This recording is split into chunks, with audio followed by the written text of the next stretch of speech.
रहीम अस्सलाम वालेकुम नाज़रीन, आप यूट्यूब चैनल देख रहे हैं। मैं इमरान खान हूँ। मिशन कराची तो तकरीबन मुकम्मल हो गया। मिशन कराची क्या था, मिशन सिंध था। और जिस तरीके से सिंध के लोगों ने रिस्पॉन्ड किया इमरान खान साहब को और उनके नज़रिए को, ये मिसाली था। सो सिंध के लोग शाबाश के मुस्तहिक हैं। कराची के कंधों पर जो बोझ आन पड़ा था, कराची ने वो बोझ उठा कर दिखाया है। कराची ने साबित किया कि वो जुल्म के, जबर के और फस्तायत के खिलाफ खड़ा है।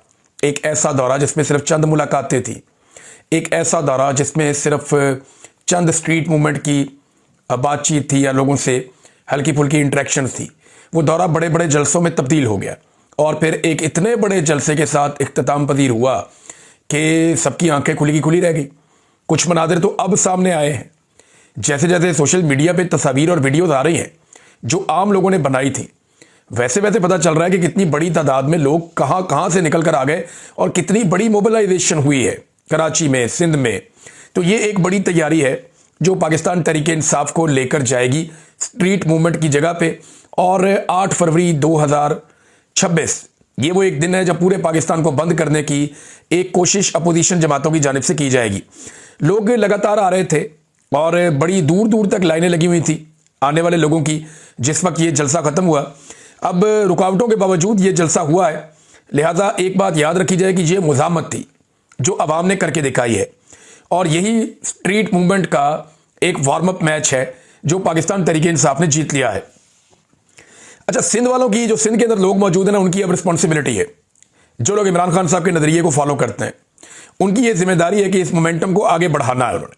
क्योंकि जो बड़ा टारगेट है इनका वो 8 फरवरी का है कि 8 फरवरी को पाकिस्तान का एक बड़ा इम्तिहान है कि कैसे पाकिस्तानी बाहर निकल कर आते हैं और एक बड़ा ट्रेंड चलाते हैं और पूरे मुल्क के हर चौक के अंदर वो डी चौक बनाते हैं। ये जो नारा है ना जो सुहेल अफरीदी ने दिया है, हर चौक डी चौक, ये नारा इस वक्त एस्टेब्लिशमेंट के लिए सबसे बड़ी मुसीबत है।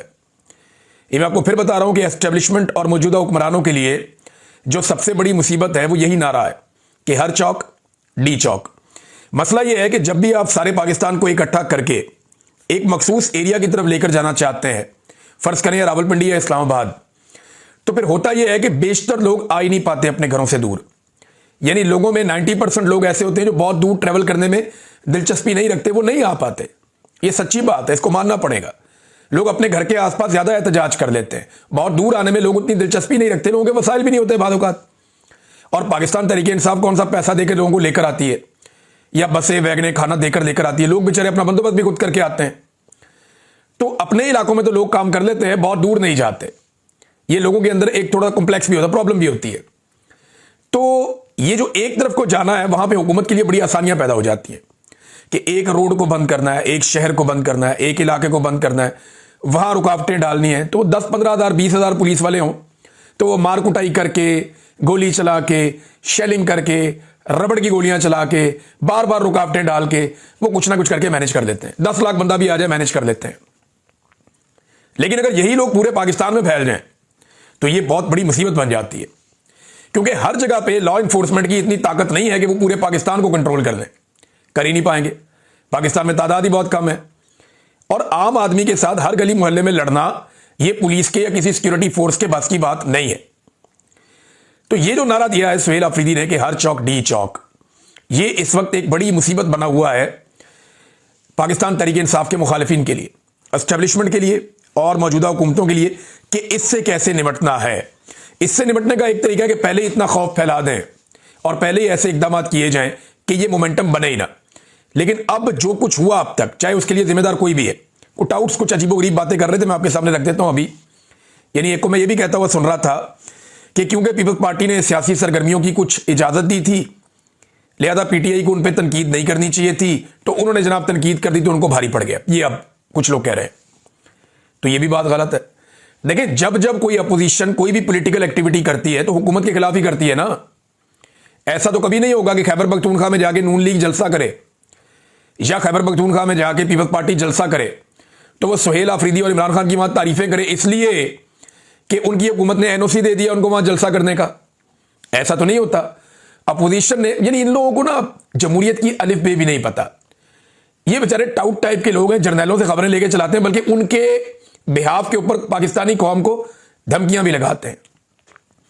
अपनी औकात इनकी 2 चपेड़े खाने की नहीं है।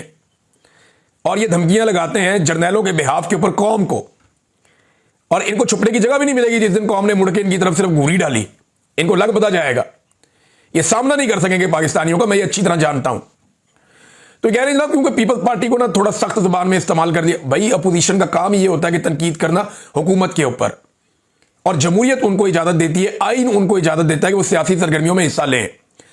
अगर पीटीआई को सियासी सरगर्मियां करने की इजाजत दी जाती सिंध के अंदर और खुली इजाजत होती है पंजाब के अंदर, तो ये किसी का एहसान नहीं था, ये पाकिस्तान का आइन और पाकिस्तान का कानून था। रोकना जुल्म है, इजाजत देना एहसान नहीं है, वो नॉर्मल है। देखिए पीटीआई के दौर में कितने लोग आए लॉन्ग मार्च लेकर इस्लामाबाद, कितने लोगों को कत्ल किया गया। सवाए तहरीक लब्बैक का एक इवेंट हुआ, उसमें मार कुटाई हुई, उसके अलावा कौन है? फजलुर रहमान साहब भी आ गए, नून लीग भी आ गई, पीपल्स पार्टी भी आ गई, ये अपने अपने कंटेनर लेके पहुंचते रहे इस्लामाबाद में। क्या प्रॉब्लम हुआ? कुछ नहीं, वहां आके बैठे भी रहे। इमरान खान के दौर में जिसका जहां दिल करता था जलसा कर लेता था, वो रुकते भी नहीं थे। सिर्फ कोरोना के चंद दिनों में एसओपीज के तहत इन्होंने मना किया था कि अभी जलसे ना करें, लोगों को इकट्ठा ना करें, ये वबा फैल जाएगी। उसके अलावा तो कभी रोका नहीं, सब जलसे करते थे। तो इमरान खान कोई एहसान नहीं कर रहा था फजलुर रहमान पे या नवाज शरीफ पे या मरियम नवाज पे या बिलावल पे या जरदारी पे, नहीं कर रहा था, वो कोई एहसान नहीं था। वो एक आइन और कानून के अंदर एक इजाजत है जो सबको होनी चाहिए। अगर कोई रोक लेता है ताकत के बलबूते पे तो वो ज्यादती है, और पीएमएलएन ने और पीपल्स पार्टी ने ज्यादती की है एस्टेब्लिशमेंट के साथ मिलकर। और इस जुल्म के अंदर एस्टेब्लिशमेंट एक बड़े मुजरिम के तौर पे हमेशा मौजूद रहेगी, क्योंकि गंद मारना उन्हीं की वजह से होता है। इनकी तो औकात ही कोई नहीं है, उनके बगैर ये इतना गंद नहीं मार सकते। बिलाशुबा इनकी गंद मारने की कैपेसिटी बहुत है, लेकिन एस्टेब्लिशमेंट के बगैर ये ऐसे नहीं कर सकते। बहरहाल इनको जमहूरियत की अलीफ बे भी नहीं पता, ये उठ के तजिए करना शुरू हो जाते हैं और अब कह रहे हैं कि जी सुहेल अफरीदी को फारिग कर दिया जाएगा। और किस बुनियाद पे कह रहे हैं कि जनाब उसकी एक तस्वीर उसकी दूसरी तस्वीर से मैच कर गई, तो हमने 9 मई में फिक्स कर देना है। वो जो एक तस्वीर है वो 9 मई की भी नहीं है, वो जो एक तस्वीर है वो उस जगह की भी नहीं है। एक बंदे की एक तस्वीर को दूसरी तस्वीर के साथ मैच कर दें तो उसको 9 मई में सजा दे देंगे। मैं आपको अपने मोबाइल में से निकाल के अपनी 2 फोटोज दे देता हूं, आप दोनों दे दें फोटोज, और दे के लाहौर फोरेंसिक लैब वालों से कहेंगे जनाब इसको बताएं ये एक ही बंदा है, वो आप कहेंगे जनाब एक ही बंदा है, तो क्या इसकी बुनियाद के ऊपर मुझे 9 मई में फिट कर देंगे? ये क्या बकवास है? आपको साबित करना पड़ेगा कि वो बंदा उस दिन उस जगह मौजूद था और ये काम कर रहा था। ये आप कैसे साबित करेंगे? इन लोगों पे मुकदमात भी नहीं है, ये मुकदमे का हिस्सा भी नहीं है बंदा, और इसको उठा के जनाब उसके अंदर फिट करने जा रहे हैं कि हमने सुहेल अफरीदी को हटाना है। ये एस्टेब्लिशमेंट की एक ख्वाहिश है, एस्टेब्लिशमेंट को ये प्रॉब्लम है। देखिए ना, डीजी आईएसपीआर जिस लेवल तक पहुंच गए, उसके बाद डीजी आईएसपीआर और फौज की, यानी मुझे ऐसा लगता है वो जिद में हुकूमत चला रहे हैं ना। मिलिट्री एस्टेब्लिशमेंट जिद कर रही है ना, जिद के साथ निजाम चला रही है, तो उनकी कोशिश है कि सुहेल अफरीदी को घर भेजे। तो मैं एक बात तो बड़ी क्लियरली आपको बता दूं कि सुहेल अफरीदी इमरान खान का एक खिलाड़ी है, और इमरान खान की टीम में बेशुमार खिलाड़ी हैं। अगर आप सुहेल अफरीदी को निकालेंगे ना तो हाथ मल मल के रोएंगे और हाथ लगा लगा के पछताएंगे। वजह यह है कि आपको इससे बड़ी मुसीबत आपके गले पड़ जाएगी, यह मैं आपको पहले बता रहा हूं। अगर सुहेल अफरीदी को निकालेंगे तो इससे बड़ी मुसीबत आपके गले पड़ेगी। और एक चीज और बताऊं, आपको यह लगता है कि आप आराम से निकाल के हैप्पी बर्थडे टू यू कहेंगे, या आप ये हुकूमत घर भेज देंगे खैबर पख्तूनख्वा की, वहां कोई इमरजेंसी लगा देंगे, तो लोग आपको कहेंगे शाबाश जबरदस्त आपने काम किया? नहीं, लोग आपके गले पड़ जाएंगे। एस्टेब्लिशमेंट के लिए खैबर पख्तूनख्वा एक मुसीबत बन जाएगा, और एस्टेब्लिशमेंट बहुत बुरी तरह वहां फंस जाएगी। ये बात एस्टेब्लिशमेंट भी जानती है। बहरहाल ख्वाहिशात अपनी जगह पे हैं, ख्वाहिशात पूरी करने के लिए ये हमेशा उल्ट पटांग हरकतें करते रहते हैं। तो देखते हैं अब इसमें क्या करते हैं। सुहेल अफरीदी ने जो स्टेटमेंट दिया, सुहेल अफरीदी ने कहा कि सिंध हुकूमत ने जो बेहुरमती सिंध की अजरक और सिंधी टोपी की है, आप उन्हें कभी माफ ना करना। सिंध की आवाम ने जो मोहब्बत हमें दी है, इसको हम कभी नहीं भूलेंगे। ये सुहेल अफरीदी ने वहां पे स्टेटमेंट दिया, सिंध के लोगों का शुक्रिया अदा किया और सिंध की हुकूमत से शिकवा किया। अब मुराद अली शाह साहब किस मुंह से मिलेंगे सुहेल अफरीदी को? क्या वो मुलाकात कर सकते हैं कि जनाब आए बैठे मिलते हैं हम? और अगर मिलेंगे तो किस मुंह से मिलेंगे? ये भी एक बड़ा सवाल है। जितना जुल्म उन्होंने अपने सूबे में सुहेल अफरीदी और उनके साथियों के साथ किया कि एक वजीर आला की जान को खतरे में डाल दिया, और अब नासिर शाह साहब जो है वो गोंगलुओं से मट्टी झाड़ रहे थे, नहीं जी वो सेफ एरिया था, नहीं जी हमने उनको बचाया था, नहीं जी वो ट्रैफिक जैम थी। रात पुलिस वाले खुद बताते रहे कि हमें हुकूमत ने कहा कि सारे रास्ते बंद कर दो।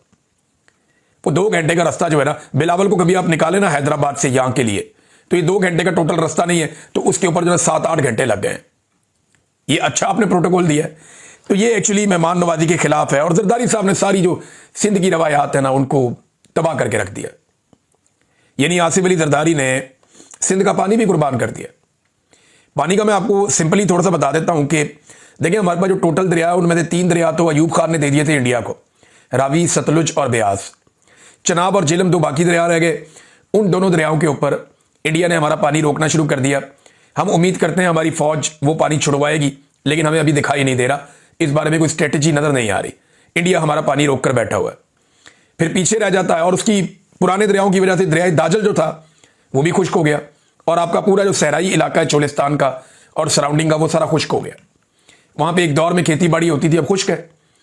तो एक दरियाए सिंध बचता है जो पंजाब को भी सैराब करता है और नीचे जाके सिंध वालों के सैराबी का भी काम करता है। अब दरियाए सिंध का पानी 6 नहरों के जरिए से सहरा के अंदर ले जाया जा रहा है, जिसका पानी पहले इंडिया को दे दिया गया था। सहरा में जो है वो SIFC के तहत पाकिस्तानी जर्नैल जो है वो बहुत बड़े पैमाने पे ज़रूरी एक्टिविटीज़ करना चाहते हैं। यहीं पे जो अरब ममालिक के बादशाह हैं वो शिकार खेलने आते हैं, उनके पास बड़ी बड़ी ज़मीनें हैं। ये पानी उन इलाकों तक पहुंचाया जाएगा। तो आप अच्छी तरह समझ सकते हैं कि यहां से फ़ायदा किसको होगा। तो जरदारी ने तो सिंध का पानी भी कुर्बान कर दिया ना। जो पानी सिंध को मिलना था वो दरियाए काबुल के ऊपर भी, क्योंकि दरियाए काबुल का पानी भी दरियाए सिंध में आता है, तो वहां पे भी अफगानिस्तान इंडिया के साथ मुशावरत कर रहा है एक डैम बनाने की। वहां पे भी एक डैम बनाया जाएगा, वो कोशिश कर रहे हैं मिलकर। तो सिंध का पानी कम होता चला जाएगा और सिंध का हारी जो है उसका सबसे बड़ा मुजरिम कौन होगा? आसिफ अली जरदारी, जिसने बाकायदा सिंधियों का पानी कुर्बान कर दिया सिर्फ इस चक्कर में कि आसिम मुनीर साहब मेरे बेटे को वजीर आजम बना देंगे एक दिन। तो बेटे को वजीर आजम बनाने की जिद में सिंधियों का पानी भी दे दिया, सिंध की रवायात भी कुर्बान कर दी। और जो इन्हें एस्टेब्लिशमेंट करती है ये आंखें बंद करके फौरी तौर पर उसके ऊपर अमल दरामद कर देते हैं कि किसी तरह से इनका बेटा जो है वो वजीर आजम बन जाए। नाज़रीन, अब एक सरप्राइज और आएगा, ये मैं आपको पहले बता देता हूं, और अच्छा बड़ा तगड़ा सरप्राइज आएगा आपको। खैबर पख्तूनख्वा वज़ीर आला सुहेल आफरीदी पहुंचेंगे। इनके और इनके साथियों का एक और मनसूबा है और वो आपको अगले चंद दिनों में पता चलेगा। तो एक और बड़ा सरप्राइज है जो पाकिस्तानियों को मिलेगा। तो स्ट्रीट मूवमेंट जो है ना वो तेज होती जा रही है। देखिए, मैं ये नहीं कह रहा कि इमरान खान इससे फौरी तौर पर जेल से बाहर आ जाएंगे, नहीं। आसिम मुनीर साहब इमरान खान साहब को किसी सूरत नहीं छोड़ेंगे जब तक कि छुड़वाया नहीं जाएगा। ये बात आप लिख कर रख लें कि आसिम मुनीर कभी नहीं छोड़ेंगे जब तक छुड़वाया नहीं जाएगा। और दूसरी बात यह कि ये जो एस्टेब्लिशमेंट के साथ हो रहा है ना, ये जो मोमेंटम बन रहा है, ये रोजाना की बुनियाद पे एस्टेब्लिशमेंट का सहर टूट रहा है, उसकी मिथ टूट रही है, वो कमजोर हो रहे हैं, वो ज्यादा बेनकाब हो रहे हैं और लोग उनके बारे में ज्यादा जानना शुरू हो गए हैं। वो रोजाना की बुनियाद पे शिकस्त खा रहे हैं, जैसे पाकिस्तानियों को एक मरतबा फिर एतमाद मिल रहा है। महमूद अचकज़ई साहब के कुछ बड़े इंपॉर्टेंट स्टेटमेंट्स हैं, यहां मुझे आपको बताने पड़ेंगे क्योंकि वो इससे रिलेटेड है। उन्होंने कहा जी कोर कमांडर 12,000 फौजियों की कमांड करता है। 9 मई को कोर कमांडर हाउस क्यों खुला था, लोग कैसे अंदर घुसे, हमारे फौजी जंग की किताबें पढ़ते हैं। उन्होंने ये भी जंग की तरह खेला कि आओ इनको इस तरह फंसाओ। यानी अब महमूद खान अचकज़ई भी इस नतीजे पर पहुंचे कि ये फॉल्स फ्लैग ऑपरेशन है। जिन्होंने 4 मार्शल लॉ लगाए, पहले वो इन पर माफी मांगे ना, फिर 9 मई पर माफी मांग ली जाएगी कि जनाब अगर आपने माफी मंगवानी है तो पहले खुद माफी मांगो कि 4 दफा आपने पाकिस्तान में मार्शल लॉ लगाया। इमरान खान जेल से कहता है कि अगर हम चोर हैं तो कमीशन बना दो, वही सजा दे दो, मगर कमीशन बना ही नहीं। क्यों नहीं बन रहा? कोर कमांडर का दफ्तर और गेट खुला हुआ क्यों था? ये उन्होंने फिर सवाल उठाया। उन्होंने कहा यह सब एक मंसूबा था, एक जाल था जो बिछाया गया था। हम लाहौर फतह करने नहीं, वोट के हक के लिए निकले थे। 8 फरवरी के इंतखाबात में अवाम का मैंडेट बेमिसाल जुल्म से छीन लिया गया। मसला इमरान खान नहीं, मसला अवाम की राय है। आइन को बार बार पामाल किया गया। यही जुल्म पाकिस्तान की बुनियादें खोखली कर रहा है। तहरीक तहफ़्फ़ुज़ आइन पाकिस्तान किसी फर्द की नहीं, जुल्म के खिलाफ अवामी जिद्दोजहद की तहरीक है। यह भी महमूद खान अचकज़ई साहब ने कहा। उन्होंने कहा जी मुझे एक और खतरा है कि कुछ महीनों में, अल्लाह ना करे ये बात सच हो, लेकिन महमूद खान अचकज़ई जो है ना वो बड़े उन सियासतदानों में से हैं और ये बात पहले फजलुर रहमान साहब भी कह चुके हैं। महमूद खान अचकज़ई और फजलुर रहमान वो सियासतदान हैं जो पाकिस्तान के चप्पे चप्पे से ना सिर्फ वाकिफ़ हैं बल्कि इनकी बड़ी गहरी नज़र भी होती है। अब वो ये कहते हैं कि मुझे खतरा है कि कुछ महीनों में कुछ इलाके पाकिस्तान से ये कह दें कि आपका कोई भरोसा नहीं है, आप आइन बनाते हैं बिगाड़ते हैं, लिहाजा हमारे साथ नया इमरानी मुआहदा दस्तखत करो, एक नई आइन साज असम्बली बनाओ। ये बड़ी खतरनाक बात है। और ये बात जो है ना वो फजलुर रहमान साहब भी कह चुके हैं कि बहुत सारी जगहों पे हुकूमत मौजूद ही नहीं है, उनकी अमलदारी ही नहीं है। और वो भी ये कह चुके हैं कि खुदा ना खास्ता वो पाकिस्तान को एक अजीब सूरत हाल में देख रहे हैं। फजल रहमान साहब जैसे लोग, दीगर कुछ और बड़े सीनियर सियासतदान, ये एस्टेब्लिशमेंट की ख्वाहिश तो हो सकती है कि पाकिस्तान खुदा ना खास्ता टूट जाए, जैसे माजी में इन्होंने तोड़ा था, 2 टुकड़े कर दिया था, लेकिन पाकिस्तानी ये होने नहीं देंगे। पाकिस्तानियों को हर हाल में एस्टेब्लिशमेंट को रोकना पड़ेगा और इस जुल्म का सिलसिला बंद करवाना पड़ेगा, वरना पाकिस्तान बड़ा नुकसान खुदा ना खास्ता इससे उठा सकता है। नादरीन, आपको याद होगा शेर अफजल मरवत साहब अक्सर कहा करते थे, और मेरी बात का बुरा ना बनाएं, मैं सिंपल एक सादी सी बात कर रहा हूं। वो अक्सर ये कहा करते थे कि मेरी वजह से लोग निकलते थे, मैंने तहरीक चलाई थी, मैं था जिसने लोगों को निकाला था,